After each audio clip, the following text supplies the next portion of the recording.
ons is in 'n reeks oor verhoudinge. En ek dink ons het al ver gevorder met verhoudinge. So, vandag praat ons oor 1 Korintiërs 13. Ja, al het jy hom al 1000 keer gelees, lees hom nog geslag deur. Want vanaand gaan ons dalk 'n heel ander hoek hieroor praat en dit baie prakties maak. Hoe om mekaar lief te hê. En ander, for that matter. Of andersom gesê kan ek sê, so moet ons mekaar lief hê. Want dit is nie altyd so maklik nie, né? Dit is baie maklik om party mense lief te hê, maar om 'n paar ander mense lief te hê. As iemand jou seer maak, as iemand jou te nakom, as iemand jou kwaad aandoen, as iemand wreed is, as iemand 'n baie skerp tong het. So, waar begin dit?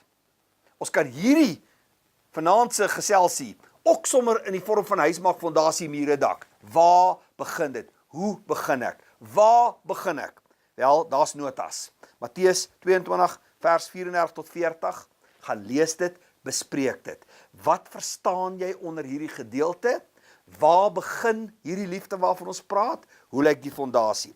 Dan, in die tweede plek, lees ons Johannes 13 en Johannes 15, die skrifte is daar in jou notas. So die vraag is, het ons 'n keuse hierin? Kan ek kies wie ek wil lief hê en wie ek nie wil lief hê nie? En onthou, lief hê is nie net hou van nie.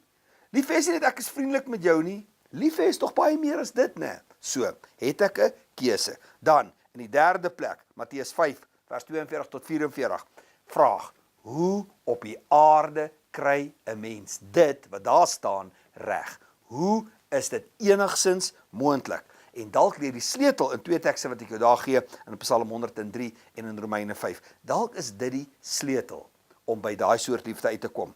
Dan in die vierde plek lees ons Efesiërs 5 en Kolossense 3. Nou vat ons aan die hart. Nou kom dit baie naby. Nou is ek in your face, ek is in jou huis. Bespreek 'n bietjie daai twee verse en wat beteken dit? Ek moet nou nie sommer net geestelik raak op mekaar nie. So ek sit vir jou daar praktiese wenke in. Hoe mans hulle vroue prakties kan lief hê, liefde kan demonstreer, en hoe vroue mans prakties kan lief hê en dit kan demonstreer. Praat 'n bietjie daaroor. En kyk, wat wil jy graag by daai lysie bysit? Wat sal jy graag by daai lysie wil bysit? Gee jouself ook sommer 'n punt en kyk, waar trek jy met lief wees vir ander? Waar trek jy met lief wees vir jou vyande en hoe gaan jy daaraan werk om dit te verbeter?